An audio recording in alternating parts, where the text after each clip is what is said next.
Bonjour tout le monde. Donc aujourd'hui, on va voir la scoliose et ce n'est pas une présentation de moi, c'est j'ai pris ça sur Internet et ça donne tout ce que vous devez savoir. Parce que s'il y a bien une chose qui est, s'il y a bien un facteur qui est, mais il n'y a rien de précis en orthopédie, comme vous allez le voir, c'est bien pour la scoliose.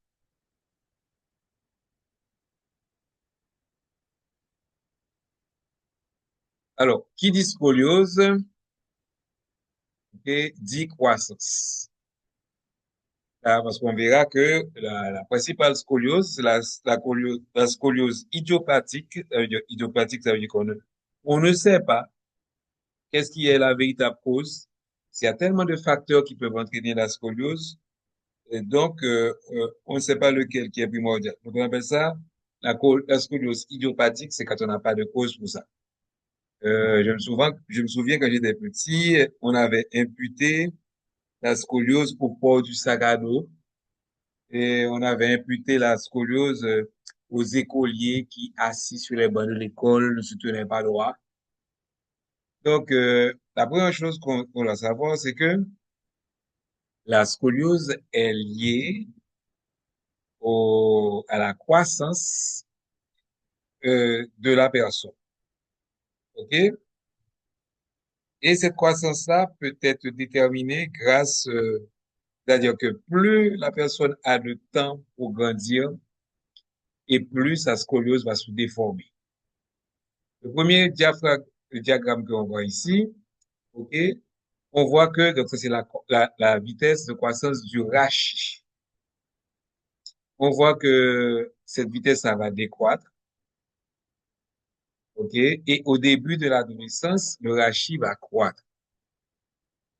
OK, c'est pour cela que quand vous regardez les enfants, vous avez toujours l'impression, avant qu'ils soient formés, vous avez toujours l'impression que si vous c'est poignettes, ce sont les bras et les jambes, parce que les membres vont se développer plus rapidement que le rachis.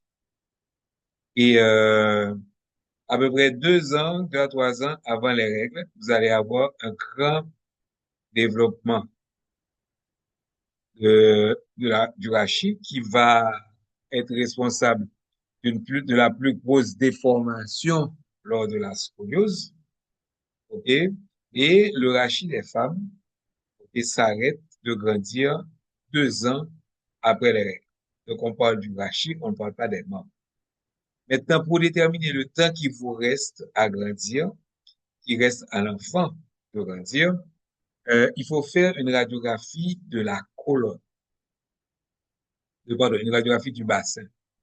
Et vous avez le test de Risser qui va déterminer, suivant la longueur de la barrette, la crête iliaque, OK, ce qui vous reste de temps pour grandir et déterminer ce qu'on appelle, un truc qui est assez compliqué, qu'on appelle l'âge osseux. Nous avons une autre chose qui nous montre un autre schéma qui nous montre la même chose. OK? Donc, la croissance se fait de façon linéaire, presque pratiquement linéaire. OK? Et d'un coup, vous avez une très grande croissance de la colonne du rachis. Et vous voyez, dès le début de la puberté. Et le début de la puberté est caractérisé par, justement, la pilosité pubienne. OK? Et la croissance du rachis s'arrête 2 ans à peu près après après la puberté. OK? Et donc, la puberté, c'est la période, OK, la plus dangereuse pour l'évolution de la scoliose.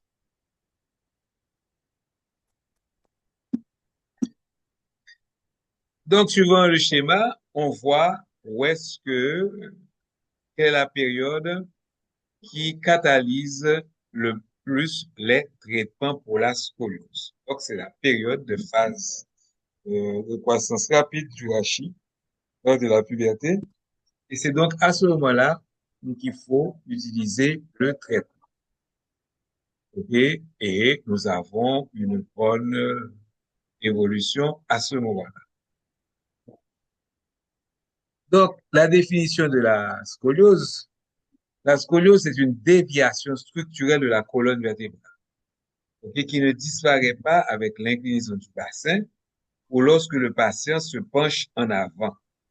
Il y a toujours une composante de rotation. Les vertèbres ont une rotation au niveau des vertèbres. OK? Ces principes fondamentaux différencient une scoliose d'une attitude scoliotique qu'on verra après. OK?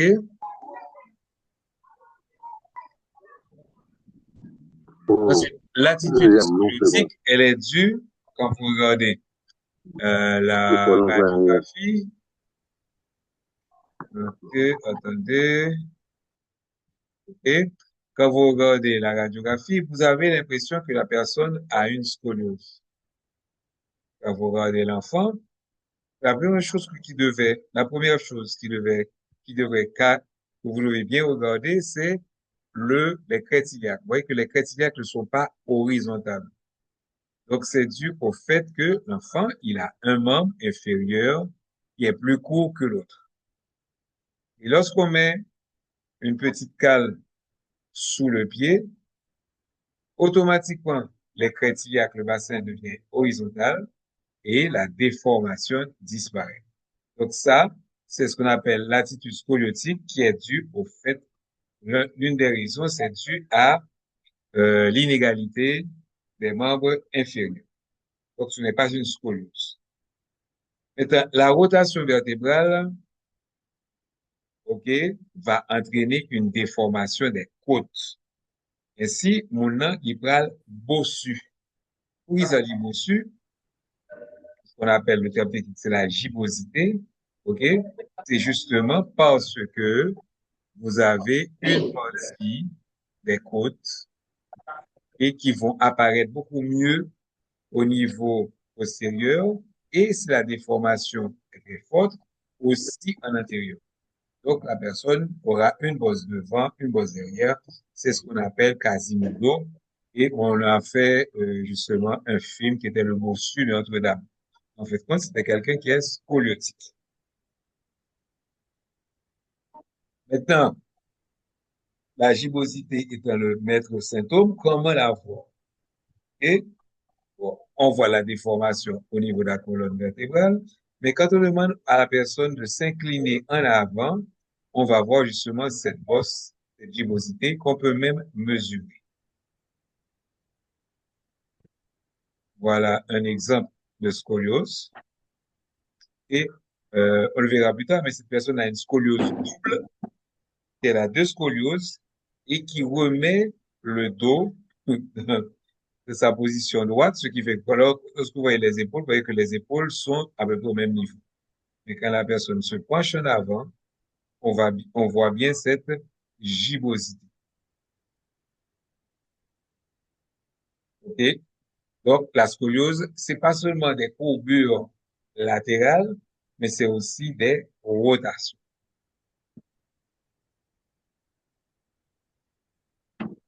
Donc, pour la scoliose, pour l'évaluation de la scoliose, on peut mesurer les courbures suivant la radiographie. Donc, normalement, c'est le radiologue qui contrôle ces courbures.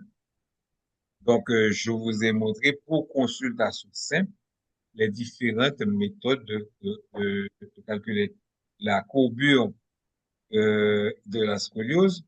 Vous devez tracer un trait parallèle au bord inférieur de la première vertèbre ou c'est à partir de laquelle voilà, la vertèbre se trouve au-dessus ou en deçà de la vertèbre qui participe à la courbure. Donc, celle-ci, c'est là, donc on a calculé, ça vous donne un angle.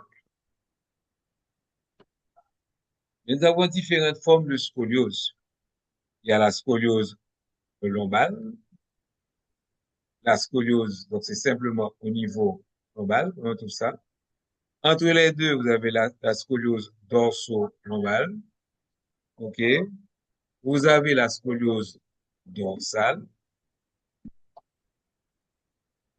Et vous avez, comme on avait vu sur la photo, vous pouvez avoir une scoliose combinée dorsale et lombale. Et quand la personne est habillée, cette scoliose-là, non, donc, ne se voit pas. Voici donc les différentes formes de scoliose que l'on reprend sur ça. Et l'aspect inesthétique, c'est lorsqu'il y a une déformation à partir de 70 degrés. Donc, l'évolution des scolioses, je rappelle, ça s'aggrave, c'est en rapport avec la croissance. Donc, nous avons une aggravation constante entre 7 et 12 ans, et ça va s'exagérer à partir de 12 ans. Mais plus la scoliose débute tôt dans l'enfance, et plus le dos de l'enfant sera déformé.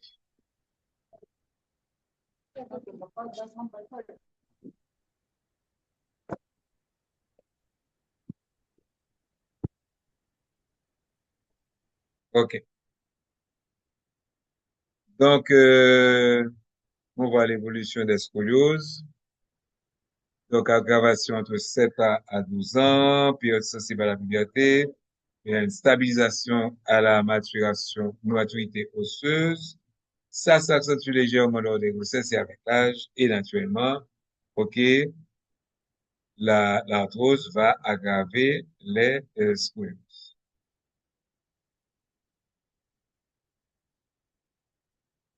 Donc, dans ce cas-là, il faut donc contenir la colonne pendant toute la période critique de la croissance à l'aide de corsets.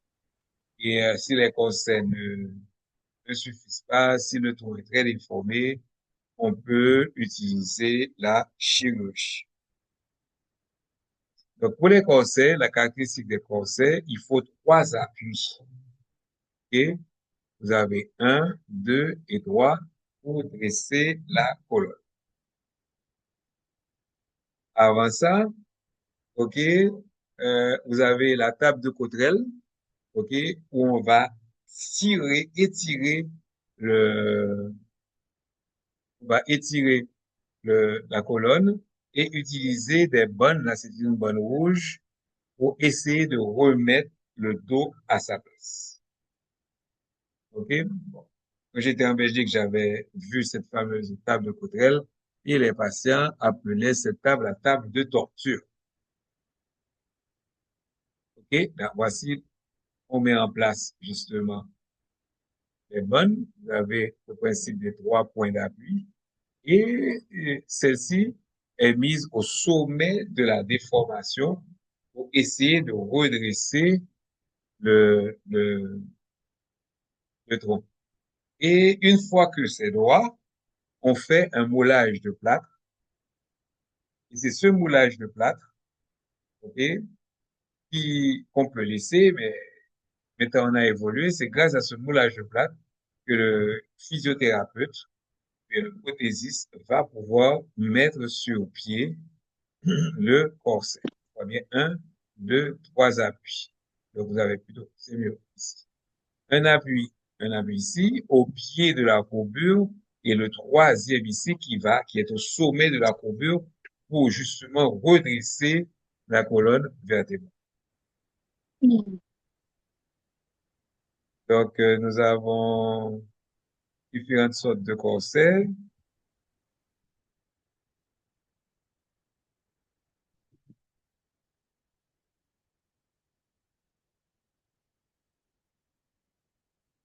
Donc, attendez, voilà. Là, on voit bien les 3 appuis. Donc, aux 2 pieds de la courbe, vous avez un appui là, et le troisième qui va redresser. Ok? Vous avez les 3 appuis. Naturellement, on peut styliser ça, OK, mais toujours après des plâtres successifs. OK? Maintenant, si on n'arrive pas à remettre ça à sa place, ou bien si la courbure a plus de 30 degrés, il faut opérer et on le fait par des tiges que l'on met et qui vont redresser la colonne. Le problème qu'il y a avec cette tige-là, c'est que le patient va perdre la possibilité de faire la petite rotation qu'on sait avoir au niveau des vertèbres entre elles et il ne pourra plus faire la flexion de ces vertèbres. Donc, en quelque sorte, la personne sera comme pour le premier Batman. Je ne sais pas si vous avez regardé le premier Batman. L'uniforme qu'on a donné, il est tellement rigide qu'il ne peut même pas tourner la tête. Il est obligé de tourner tout le tronc parce que c'est fixé. Donc, ce qu'on gagne en esthétisme, c'est que la personne va retrouver la rigidité de sa colonne, mais la personne va perdre dans la mobilité de la colonne.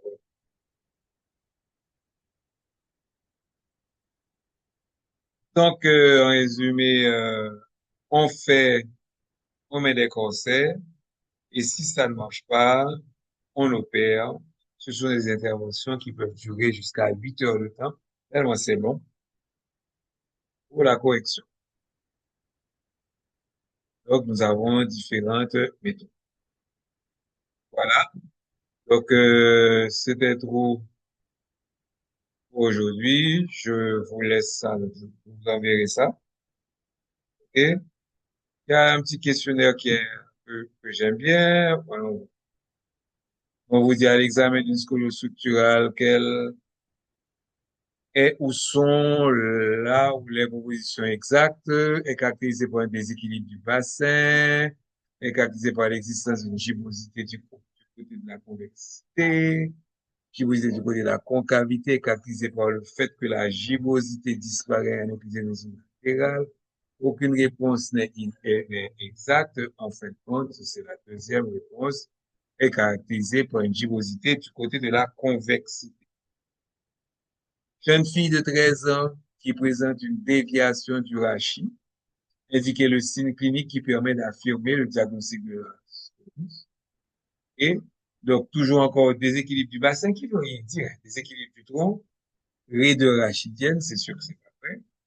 Déviation du rachis dorsal, non, en fait, c'est la gibbosité qui est la réponse. Donc, quand un patient vous arrive, on doit pouvoir donner un pronostic de l'évolution de cette scoliose. Donc, l'évolution se fait suivant le type de courbure, suivant l'angle, suivant l'âge de découverte. Plus on prend sa taille et plus le traitement sera décevant, et toujours se rappeler le couloir de croissance, surtout de l'enfant, en sachant que la puberté, c'est la phase de déformation plus forte.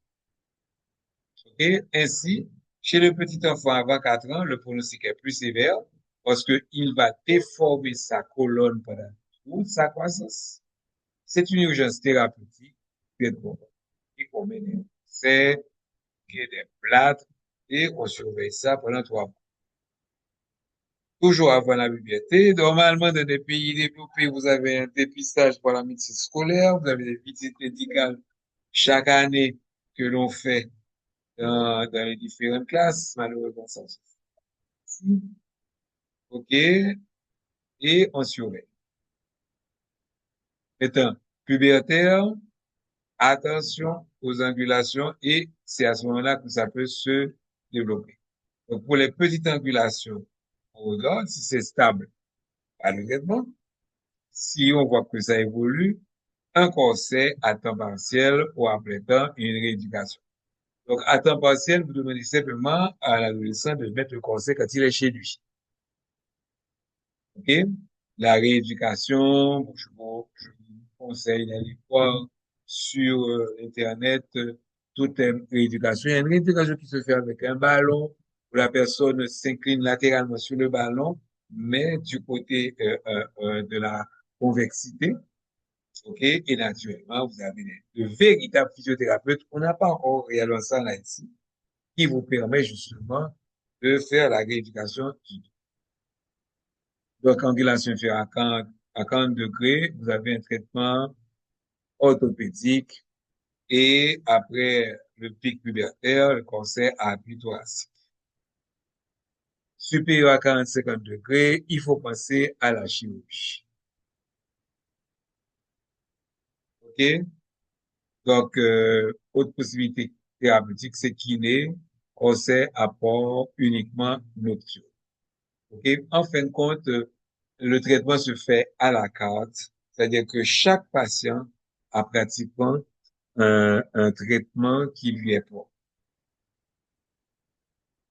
Donc, les cas particuliers où on connaît justement la cause de la scoliose, lors d'un abcès fort au niveau de la colonne vertébrale, ce qu'on appelle la maladie de Pott, lors d'une tuberculose, ça peut entraîner des complications. OK? Donc, c'est la tuberculose qui s'attaque aux vertèbres et ça vous donne ce genre de déviation. Allez, c'est où t'as dit que le bacille va manger et il va grignoter, manger comme la colonne vertébrale. Et on peut arriver à des horreurs. Lorsque la personne est guérie, elle va donc conserver la déviation par suture, ok, par fusion des vertèbres, créer ce qu'on appelle le bloc du mal de Pott, donc le bloc petit. Et habituellement, avec une syphilis. OK, la fille, est-ce qu'il y a des questions?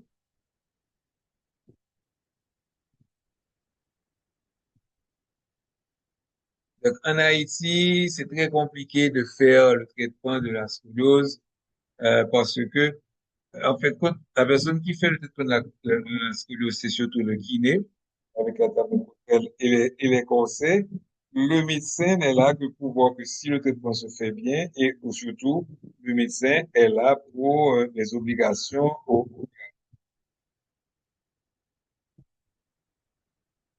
OK, donc on va s'arrêter là. Je dis à tout le monde au revoir et on se verra